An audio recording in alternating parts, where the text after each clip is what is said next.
Hello my dear student, आप लोग कैसे हैं।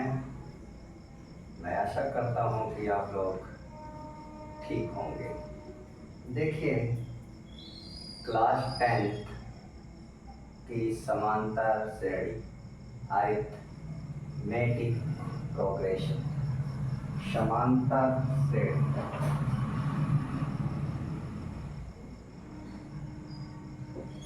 समांतर श्रेणी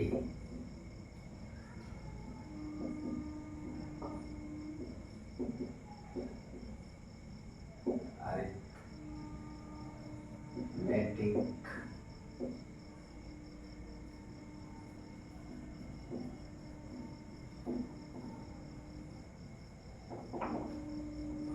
अरिथमेटिक प्रोग्रेशन।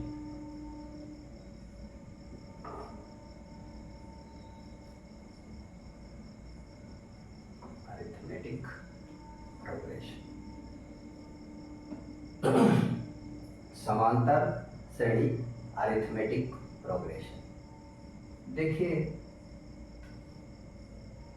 समांतर श्रेणी की डेफिनेशन जानने से पहले कुछ और शब्दों के बारे में जानना जरूरी है। वो शब्द क्या है? अनुक्रम,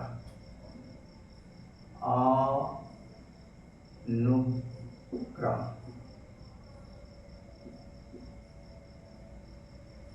सीक्वेंस, सीक्वेंस, अनुक्रम। अनुक्रम क्या है या किसे कहते हैं? तो संख्याओं का समुच्चय जो किसी नियम के अंतर्गत लिखे गए हों, अनुक्रम कहलाता है या कहलाते हैं। संख्याओं का ऐसा समुच्चय जो किसी निश्चित नियम का पालन करते हों, अनुक्रम कहलाते हैं। जैसे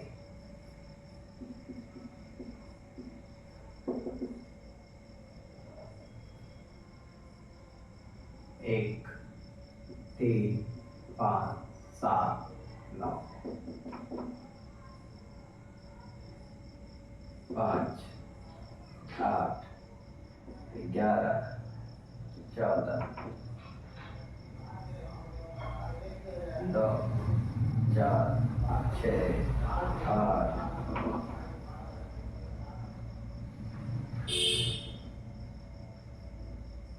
अनुक्रम है, अनुक्रम है।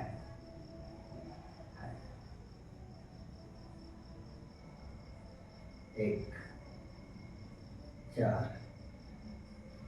9, 16, 25 अनुक्रम है। अब इसमें क्या नियम दिखाई दे रहा है? 1 का स्क्वायर 1, 2 का स्क्वायर 4, 3 का स्क्वायर 9, 4 का स्क्वायर 16, 5 का स्क्वायर 25 एक्सेट्रा आगे। यानी प्राकृतिक संख्याओं के वर्गों का समूह है। ये सम संख्याओं का, विषम संख्याओं, इसमें 3 का अंतर है।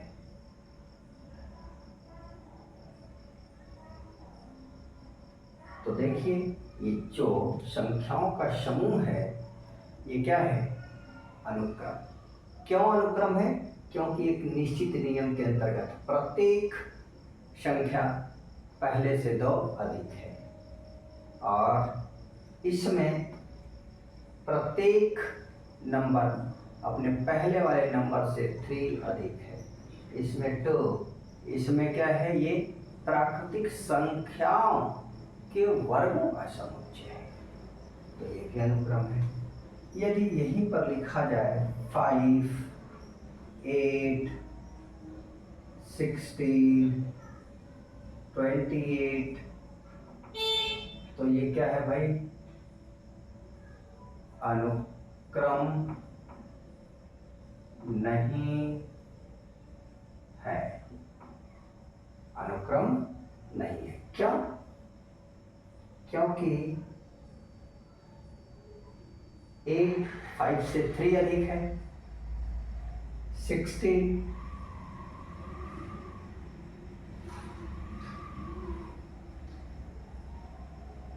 8 से 8 अधिक है, और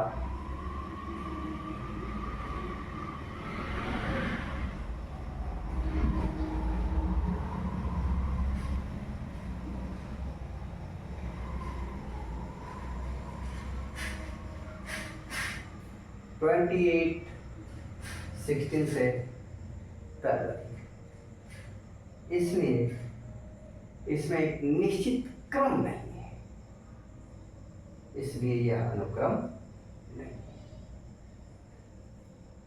तो अनुक्रम, अब हम उम्मीद करते हैं कि आप लोगों को क्लियर हुआ होगा कि संख्याओं का एक ऐसा समुच्चय जो किसी निश्चित नियम के अंतर्गत लिखे गए हों अथवा किसी निश्चित नियम का पालन करते हैं, अनुक्रम कहलाते हैं।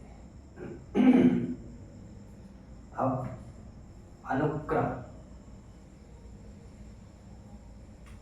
एक शब्द आता है श्रेणी। अब देखें, श्रेणी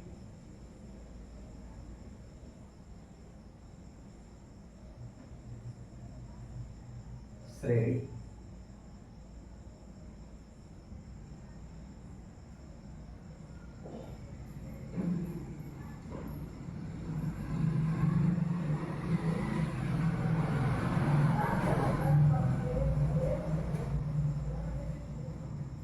एक श्रेणी ये लिखी हुई है और एक श्रेणी ये लिखी है। इन दोनों श्रेणियों में अंतर है।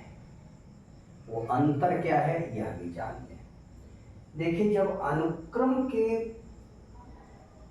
पदों को, अवयवों को प्लस अथवा माइनस चिन्ह द्वारा संबंधित कर देते हैं तो श्रेणी बन जाती है। जैसे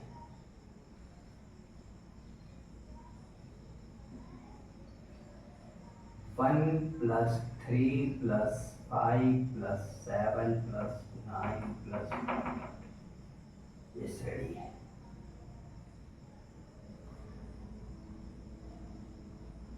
5 + 8 + 11 + 14 + ये भी श्रेणी है। ये श्रेणी है, ये अनुक्रम है। अनुक्रम के अवयवों को प्लस अथवा माइनस चिन्ह द्वारा जब हम ऐड कर देते हैं 5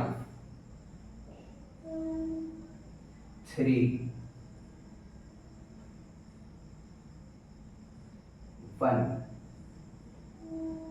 -1 -3, यह भी एक अनुक्रम है। और इसको जब आप प्लस, ये माइनस द्वारा जब आप जोड़ देते हैं तो यह श्रेणी बन जाती है।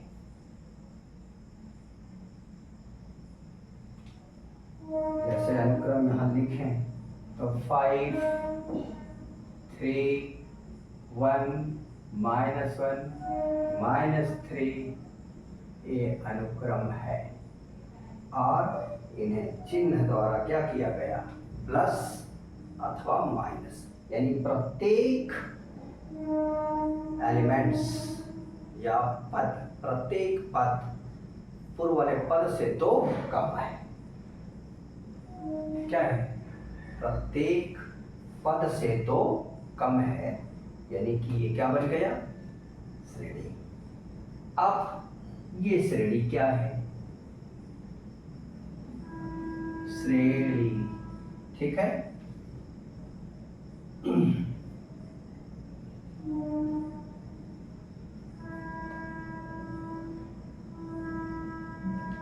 देखिए ये श्रेणी आप देख रहे हैं, ये श्रेणी, इस श्रेणी का क्या मतलब है?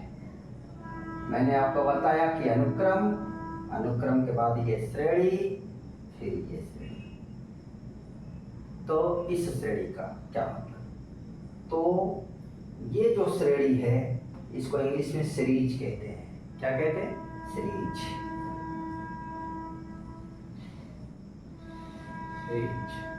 ये प्रोग्रेशन होता है।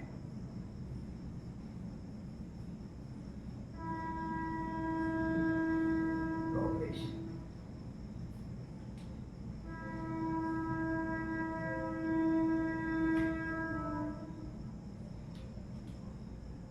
जब अनुक्रम के पदों को एक विशेष प्रतिबंध द्वारा, विशेष प्रतिबंधों द्वारा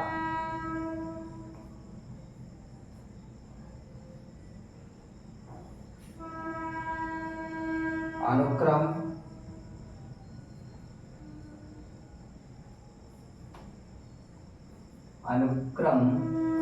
के पदों को विशेष प्रतिबंधों द्वारा,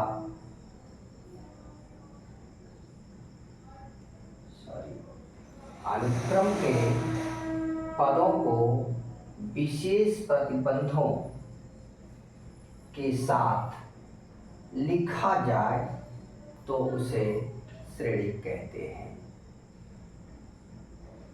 मतलब इस श्रेणी का मतलब है कि अनुक्रम के पदों को विशेष प्रतिबंधों के साथ लिखा जाए, उसे ये श्रेणी प्रोग्रेशन कहते हैं। प्रोग्रेशन फिर से एक बार सुने।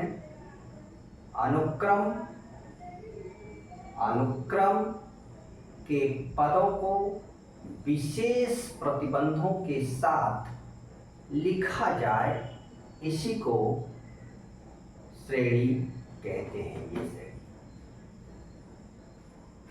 ठीक है। हम उम्मीद करते हैं कि आप लोगों को अनुक्रम, श्रेणी और ये श्रेणी का मतलब क्लियर हुआ होगा। एक बार पुनः हम आपको दिखा देते हैं कि अनुक्रम संख्याओं का ऐसा समुच्चय, संख्याओं का एक ऐसा समुच्चय जो किसी निश्चित नियम के अंतर्गत लिखे गए हों, अनुक्रम कहलाते हैं। अनुक्रम के पदों को प्लस अथवा माइनस द्वारा संबंधित करने पर ये श्रेणी प्राप्त हो जाती है।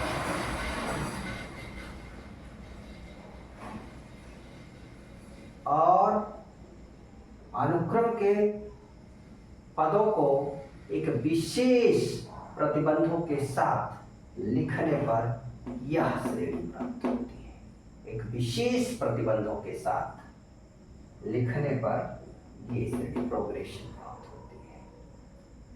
अब हम आगे चलेंगे समांतर श्रेणी। Definition of arithmetic progression.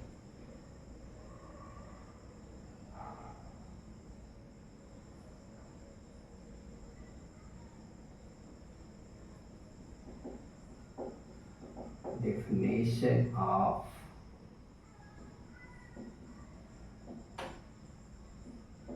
arithmetic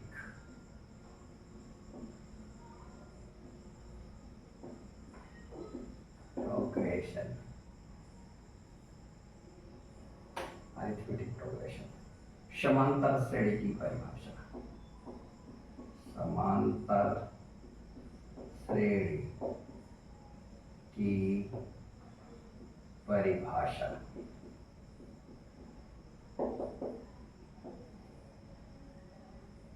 समांतर श्रेणी की परिभाषा। Definition of arithmetic progression. अब समांतर श्रेणी की परिभाषा क्या है? समांतर श्रेणी कहते किसे हैं? ठीक है, समांतर श्रेणी कहते किसे हैं? तो देखिए, समांतर श्रेणी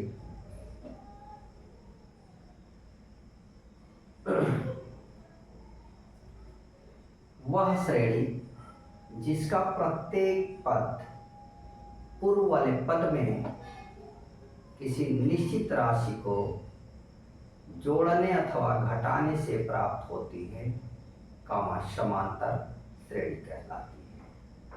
वह श्रेणी जिसका प्रत्येक पद पूर्व वाले पद में किसी निश्चित राशि को जोड़ने अथवा घटाने से प्राप्त होती है, कामा समांतर श्रेणी कहलाती है। फिर से एक बार सुने। वह श्रेणी जिसका प्रत्येक पद पूर्व वाले पद में किसी निश्चित राशि को जोड़ने अथवा घटाने से प्राप्त होती है, समांतर श्रेणी कहलाती है। वह श्रेणी जिसका प्रत्येक पद पूर्व वाले पद में किसी निश्चित राशि को जोड़ने अथवा घटाने से प्राप्त होती है, समांतर श्रेणी कहलाती है। वह श्रेणी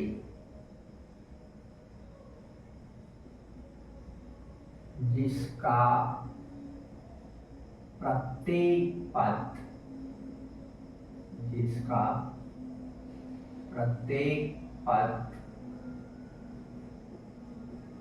पूर्व वाले पद में किसी निश्चित राशि को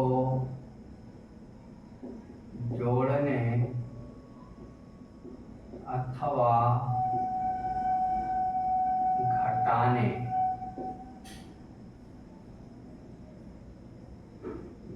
अथवा घटाने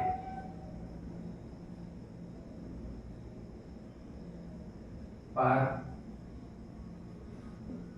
प्राप्त होता है।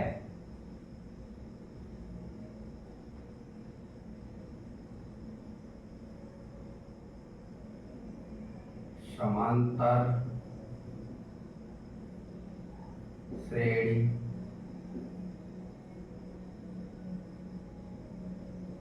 कहलाती है। वह श्रेणी जिसका प्रत्येक पद पूर्व वाले पद में किसी निश्चित राशि को जोड़ने अथवा घटाने पर प्राप्त होता है, समांतर श्रेणी कहलाती है। इस निश्चित राशि को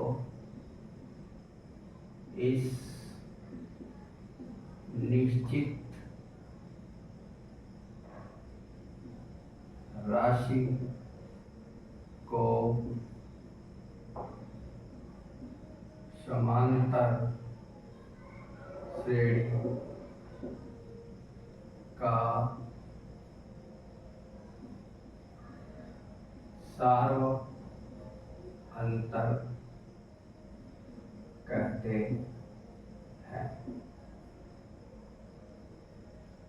सार्व अंतर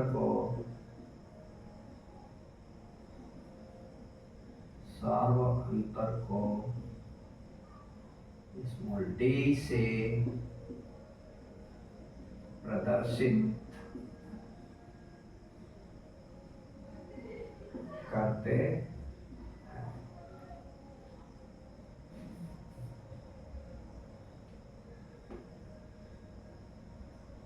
ठीक है बेटा।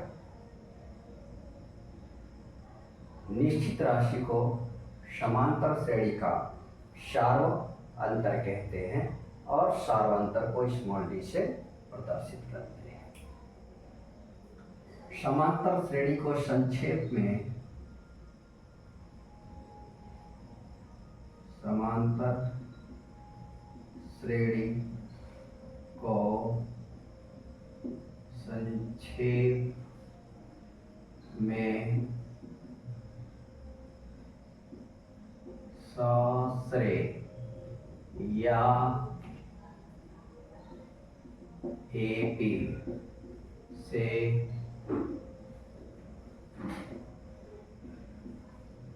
प्रदर्शित किया जाता है। समांतर श्रेणी को संक्षेप में सौश्रेय या एबी से प्रदर्शित किया जाता है। ओके, अब देखिए समांतर श्रेणी की पहचान। मान लीजिए कि श्रेणी दी गई है और आप लगा देते हैं, जो कि चैप्टर पढ़ रहे हैं समांतर श्रेणी का, तो आपके दिमाग में चल रहा होगा कि समांतर श्रेणी है। तो समांतर श्रेणी है तो आप क्या करोगे भाई, समांतर श्रेणी का सूत्र लगाओगे, सवाल लगाओगे और आ जाएगा उत्तर। लेकिन मान लीजिए कि आप कहीं परीक्षा हॉल में बैठे हैं और श्रेणी है, पूछा जा रहा हो या आपके किताब में ही इस तरह के प्रश्न हो कि भाई बताइए कौन समांतर श्रेणी है, कौन समांतर श्रेणी नहीं है, तो पहले आपको पहचान जरूरी है। आपको पता होना चाहिए कि कैसे पहचानेंगे कि कौन समांतर श्रेणी है, कौन समांतर श्रेणी नहीं है। तो समांतर श्रेणी की पहचान, दी गई श्रेणी के प्रत्येक पद में से पूर्व वाले पद को घटाने पर एक निश्चित राशि प्राप्त हो, इसे समांतर श्रेणी का सार्व अंतर कहते हैं। और सार्व अंतर क्या है, समान होना चाहिए। समान, फिर से सुने, समांतर श्रेणी की पहचान, दी गई श्रेणी के प्रत्येक पद में से पूर्व वाले पद को घटाने पर एक निश्चित राशि प्राप्त हो, तो हम कह सकते हैं कि दी गई श्रेणी एक समांतर श्रेणी है। समांतर श्रेणी की पहचान,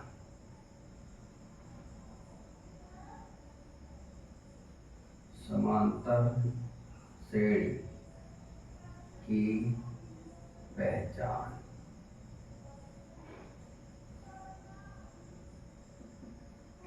दी गई श्रेणी के प्रत्येक पद में से पूर्व वाले पद को घटाने पर, दी गई श्रेणी के प्रत्येक पद में से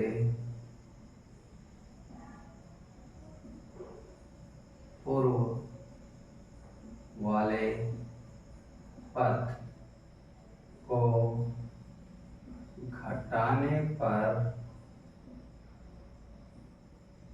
एक निश्चित राशि प्राप्त होनी चाहिए। जो भी श्रेणी दी गई है उसके प्रत्येक पद में से पूर्व वाले पद को घटाएं और एक निश्चित राशि प्राप्त हो, तो दी गई श्रेणी एक समांतर श्रेणी है। यानी दूसरे पद में से पहले पद को घटाएं, तीसरे में से दूसरे को घटाएं, चौथे में से तीसरों को घटाएं, तो एक निश्चित राशि मिलनी चाहिए। यदि एक निश्चित राशि मिल रही है तो दी गई श्रेणी एक समांतर श्रेणी है। अब समांतर श्रेणी को लिखने के लिए दो बातों का ज्ञान होना चाहिए। समांतर श्रेणी को लिखने के लिए समांतर श्रेणी का प्रथम पद और उसका सार्व अंतर ज्ञात होनी चाहिए। नोट, किसी समांतर श्रेणी को लिखने के लिए दो बातों का ज्ञान होना चाहिए। नंबर एक, समांतर श्रेणी का प्रथम पद और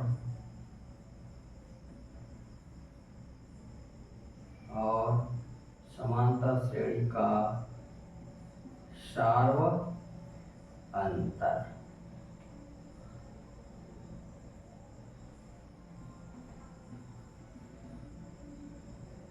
क्लियर? यदि हमें किसी समांतर श्रेणी का प्रथम पद पता हो और उसका सार्व अंतर पता हो तो हम श्रेणी को लिखते चले जाएंगे। अब नेक्स्ट टॉपिक होगा समांतर श्रेणी का nवां पद।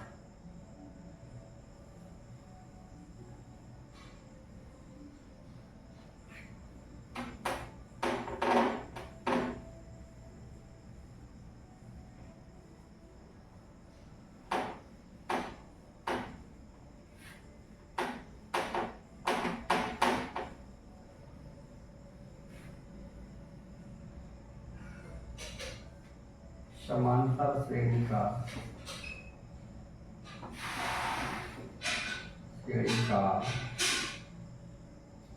nवां पद।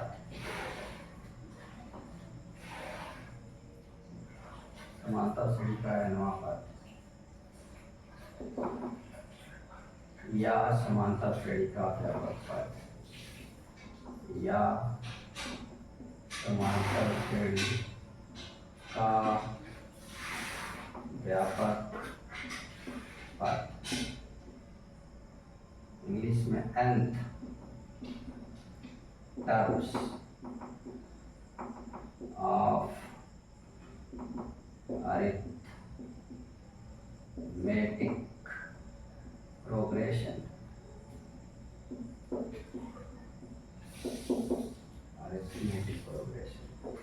या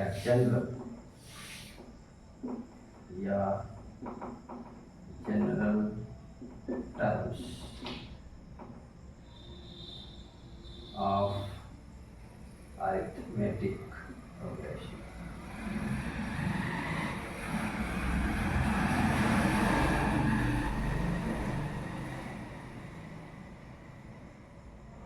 अब मान लेते हैं सूत्र का डेरिवेशन करेंगे। क्या करेंगे? सूत्र का डेरिवेशन। सूत्र निकल के आया कैसे? माना समांतर श्रेणी का प्रथम पद ए और सार्व अंतर डी है, तो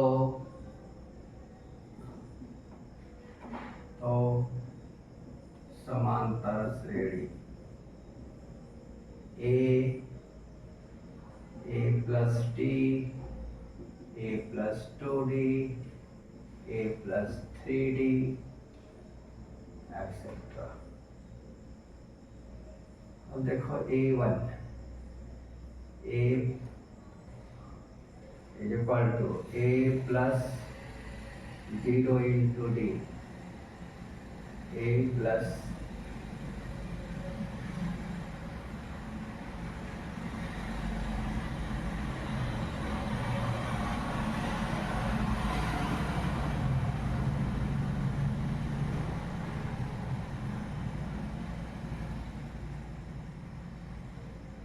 1 minus 1 into d,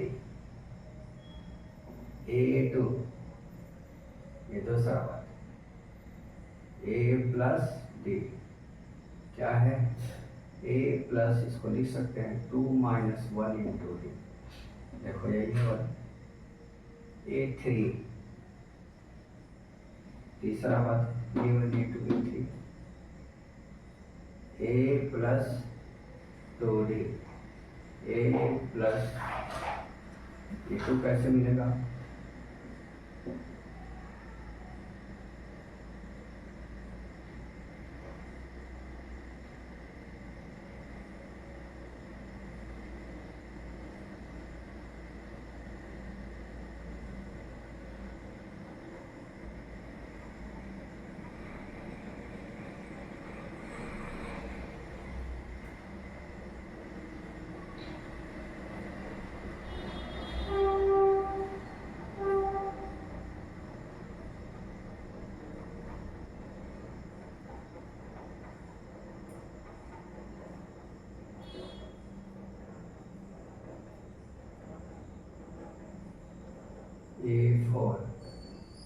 ए प्लस 3D, ए प्लस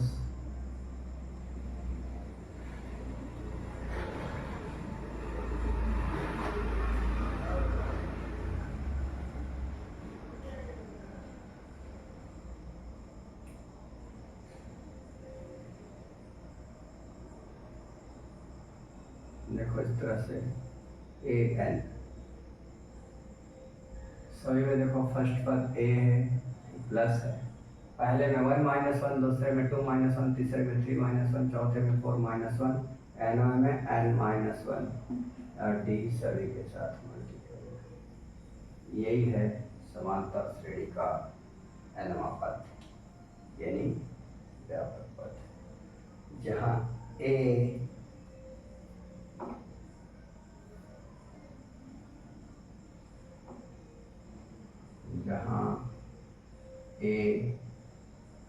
समांतर श्रेणी का प्रथम पद, डी का सार्व अंतर n समांतर श्रेणी में पदों की संख्या है।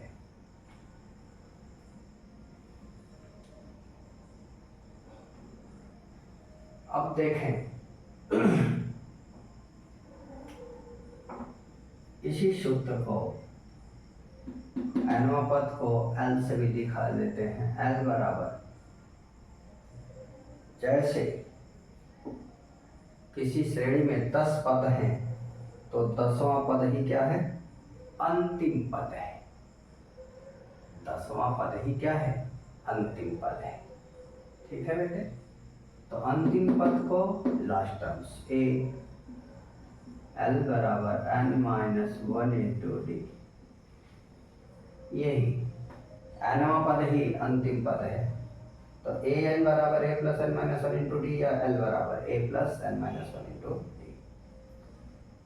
अब देखें जब हम आरंभ से चलते हैं तो यदि डी यानी सार्वंतर, डी मतलब सार्वंतर, यदि आरंभ से चलते हैं तो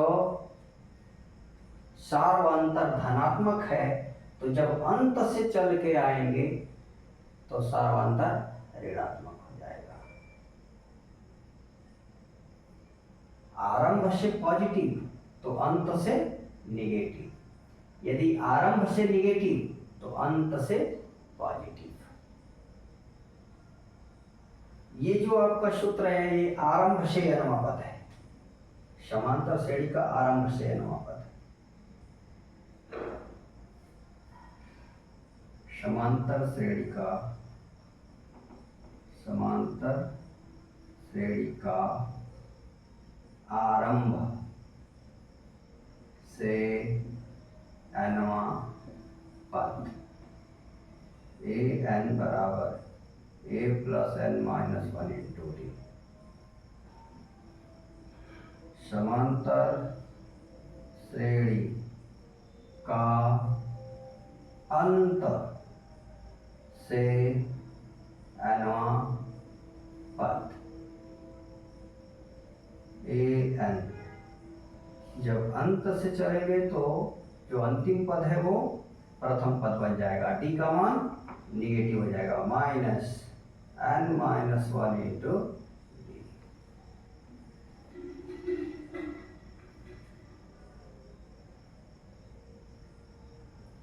ओके, तो बस आज का क्लास मैं यही समाप्त करता हूँ। आप लोगों को स्क्रीनशॉट लेना है तो ले ले। यदि क्लास मज़ा आया पढ़ने में आपको मेरे साथ, तो लाइक करें, शेयर करें वीडियो को, चैनल को सब्सक्राइब करें। Thank you.